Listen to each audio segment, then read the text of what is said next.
Methods of feet water treatment. So இதில் 2 treatment இருக்குது, internal treatment, external treatment. So feet water treatment என்னென்னா, பாய்லரில் இருக்கக்கூடிய தேவையில்லாத இம்ப்யூரிட்டிஸை பார்த்திங்கன்னா வந்து வெளியெடுக்கிறது தான் ஃபீட் வாட்டர் ட்ரீட்மெண்ட். ஸோ இதில் இன்டர்னல் ட்ரீட்மெண்ட்னா பாய்லருக்குள்ளே வாட்டர் வந்த பிறகு அதில் இருக்கிற இம்ப்யூரிட்டிஸை வந்து வெளியெடுக்கிறது வந்து இன்டர்னல் ட்ரீட்மெண்ட். எக்ஸ்டர்னல் ட்ரீட்மெண்ட் என்னென்னா, பாய்லருக்கு வாட்டர் வர்றதுக்கு முன்னாடியே ஸோ பாய்லரில் இருக்கிற தேவையில்லாத இம்ப்யூரிட்டிஸை வந்து நீக்கிறது தான் எக்ஸ்டர்னல் ட்ரீட்மெண்ட். ஸோ ஃபஸ்ட்டு பார்த்திங்கன்னா இன்டர்னல் ட்ரீட்மெண்ட். ஸோ இன்டர்னல் ட்ரீட்மெண்ட்டில் பார்த்திங்கன்னா ஒரு 4 டைப்ஸ் இருக்குது. ஃபஸ்ட்டு வந்து சோடியம் கார்பனேட் ட்ரீட்மெண்ட்ஸ். ஸோ இதில் என்ன பண்ணுறாங்கன்னா, சோடியம் கார்பனேட்டை பாய்லர் வாட்டரில் வந்து ஆட் பண்ணுறாங்க. ஸோ அந்த மாதிரி ஆட் பண்ணும்போது sodium carbonate calcium and magnesium இந்த 2 கூடயும் பார்த்திங்கன்னா அது வந்து ரியாக்ட் ஆகுது. ஸோ அந்த மாதிரி ரியாக்ட் ஆகும்போது மெக்னீசியம் கார்பனேட் உருவாகுது. ஸோ ஆல்ரெடி பார்த்திங்கன்னா கால்சியமும் மெக்னீசியம் ஒரு ஹார்ட்னஸ் அதிகமாக வந்து ஹார்ட்னஸாக இருக்கும். ஸோ வாட்டரில் பார்த்திங்கன்னா வாட்டருடைய ஹார்ட்னஸ்ஸை இந்த கால்சியம் மெக்னீசியமும் அதிகப்படுத்தும்.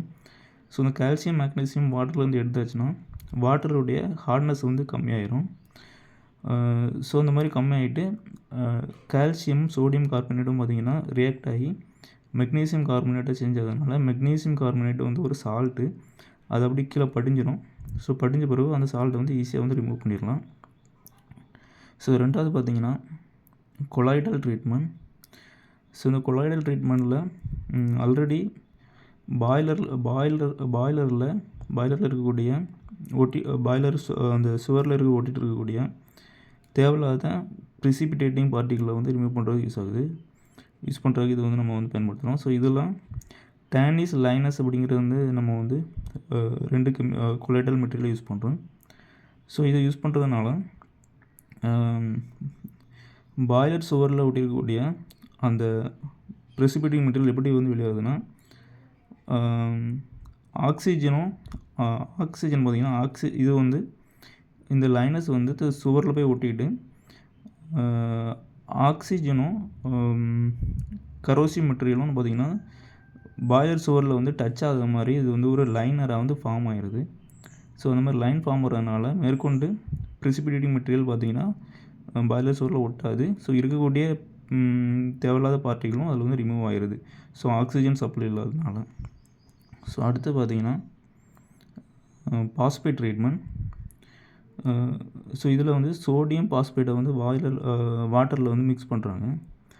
ஸோ இந்த மிக்ஸ் பண்ணுறதுனால இந்த சோடியம் பாஸ்பேட் பார்த்திங்கன்னா கால்சியம் சல்பேட் ப்ரிசிபிடேட்ஸ் ட்ரைகால்சியம்ஸ் கூட வந்து ரியாக்ட் ஆகுது. சோடியம் கார்பனேட் கால்சியம் கூட வந்து இதாக இருக்கும். இது வந்து ப்ரிசிபிடேட்ஸ் ட்ரைகால்சியம், அதாவது ஆல்ரெடி சால்ட்டாக தான் வந்து இது வந்து படிஞ்சிருக்கும். ஸோ அந்த சால்ட்டை இந்த பாஸ்பேட் ட்ரீட்மெண்ட் மூலமாக எடுக்கலாம். ப்ளோ டவுனில் பார்த்திங்கன்னா ஸோ பாய்லரோடைய வாட்டரை வந்து ஒரு ஷார்ட் டைமில் அது வந்து நம்ம வந்து ஹை ப்ரெஷரில் வந்து ஓப்பன் பண்ணி விட்டோம். ஸோ ஓப்பன் பண்ணி விட்டாலே ஆல்ரெடி பாய்லர் ஹை ப்ரெஷரில் தான் இருக்கும். ஸோ ஹை ப்ரெஷரில் வாட்டர் இல்லாமல் வெளியே வரும். ஸோ அந்த மாதிரி ஹை ப்ரெஷர் வரும்போது டிசால்வ்டு சாலிட், அதாவது கரையாத சாலிட் அதிகமாக இருக்கும். ஸோ அதுவும் சேர்ந்து அந்த ஹை ப்ரெஷரில் பாய்லர்லேருந்து அப்படி வெளியே வந்துடுது. ஸோ இது வந்து பார்த்திங்கன்னா ப்ளோ டவுன். அடுத்து வந்து எக்ஸ்டர்னல் ட்ரீட்மெண்ட். ஸோ எக்ஸ்டர்னல் ட்ரீட்மெண்ட்னாலே பாய்லருக்கு வாட்டர் வர்றதுக்கு முன்னாடியே அதை க்ளீன் பண்ணுறது தான் எக்ஸ்டர்னல் ட்ரீட்மெண்ட். ஸோ அதில் ஃபஸ்ட்டு வந்து மெக்கானிக்கல் ட்ரீட்மெண்ட்டில் பார்த்திங்கன்னா 2 டைப் இருக்குது. First sedimentation.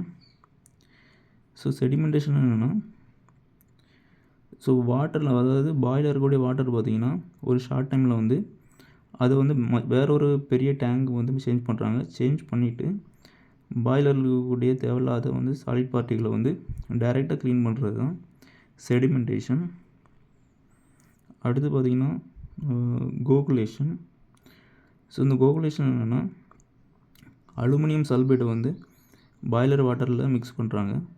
ஸோ அந்த மாதிரி மிக்ஸ் பண்ணும்போது அது வந்து ஒரு கோகுலண்ட்டாக செயல்படுது. ஸோ கோகுலன்னா என்னென்னா, சின்ன சின்ன பார்ட்டிகள்லாம் பெரிய பெரிய பார்ட்டிகளை வந்து சேஞ்ச் பண்ணுறது. ஸோ அந்த மாதிரி சின்ன பார்ட்டிகளை பெரிய பார்ட்டிகளாக சேஞ்ச் பண்ணும்போது வாட்டர் வந்து க்ளீன் ஆகுது. ஸோ இந்த பெரிய பார்ட்டிகளை நம்ம வந்து கீழே வந்து படிஞ்சிருது, அதை வந்து ஈஸியாக ரிமூவ் பண்ணிடலாம். ஸோ இது வந்து கோகுலேஷன். அடுத்து பார்த்திங்கன்னா ஃபில்ட்ரேஷன். ஸோ ஃபில்ட்ரேஷனில் என்னென்னா ஒரு ஸ்டெயினரோ இல்லைனா போரஸ் மீடியமோ. ஸோ இதில் பார்த்திங்கன்னா பாய்லருக்கு வாட்டர் வரதுக்கு முன்னாடி அதில் வந்து சில வாட்டரை வந்து அனுப்புகிறாங்க. ஸோ இந்த மாதிரி போரஸ் மீடியமும் அனுப்பும். போரஸ் மீடியம்னு என்னென்னா சின்ன சின்ன கேப் இருக்கும். ஸோ இந்த மாதிரி இருக்கிறதுனால சாலிட் பார்ட்டிகள்லாம் வந்து அந்த கேப்லோடு வந்துக்கிடாது. ஸோ வாட்டர் வந்து பியூராக பாய்லருக்குள்ளே வரும். So next thermal treatment. So இந்த தெர்மல் ட்ரீட்மெண்ட் என்னென்னா பாய்லர் வாட்டரை வந்து ஹீட் பண்ணுறாங்க. ஸோ ஹீட் பண்ணும்போது அதை ஏஜிடேஷனும் பண்ணுறாங்க. ஏஜிடேஷனும் ஒன்றும் இல்லை, வாட்டரை கொஞ்சம் கிண்டி விட்டுறது தான் ஏஜிடேஷன். ஸோ இந்த மாதிரி பண்ணும்போது என்ன நடக்குதுன்னா வாட்டர் ஹீட் பண்ணும்போது வாட்டரில் இருக்க கேஸ்லாம் பார்த்திங்கன்னா கேஸோட கைனெட்டிக் எனர்ஜி வந்து இன்க்ரீஸ் ஆகும். ஹீட் பண்ணும்போது வாட்டருக்கும் இன்க்ரீஸ் ஆகும், கேஸுக்கும் கைனெட்டிக் எனர்ஜி இன்க்ரீஸ் ஆகும். ஆனால் வாட்டரை விட கேஸோட கைனெட்டிக் எனர்ஜி பார்த்திங்கன்னா அதிகம். ஸோ கைனெட்டிக் எனர்ஜி அதிகமாக இருக்கிறதுனால கேஸ் வந்து ஈஸியாகவே வாட்டரில் வந்து வெளியே வந்துடுது. ஸோ இந்த மாதிரி தேவையில்லாத டிசால்வ் கேஸ் எல்லாம் தெர்மல் ட்ரீட்மெண்ட் மூலமாக வெளியே எடுத்துடலாம். அடுத்து பார்த்திங்கன்னா கெமிக்கல் ட்ரீட்மெண்ட். ஸோ இந்த கெமிக்கல் ட்ரீட்மெண்ட்டில் கெமிக்கலில் வந்து வாட்டரில் ஆட் பண்ணுறோம். லிம், சோடா ஆஷ் இதெல்லாம் வந்து ஆட் பண்ணுறோம். ஸோ இந்த மாதிரி சோடியம் ஜியோலைட்டும் ஆட் பண்ணுறோம். ஸோ இந்த மாதிரி சோடியம் ஜியோலைட்டும் ஆட் பண்ணுறதுனால இது பார்த்திங்கன்னா ஒரு நெகட்டிவ் அயான். ஸோ இந்த மாதிரி நெகட்டிவ் அயான் இருக்கிறதுனால இது வந்து பாசிட்டிவ் அயான்லாம் வந்து அது பக்கமாக வந்து இழுக்கும். ஸோ இந்த மாதிரி பாசிட்டிவ் அயன் பார்த்திங்கன்னா கால்சியம், மெக்னீசியம்லாம் பாசிட்டிவ் அயன். ஸோ அதை வந்து இழுத்து அதை வந்து ஒரு வாட்டர்லேருந்து எடுக்கிறதுனால வாட்டர் வந்து பியூர் ஆகிடுது.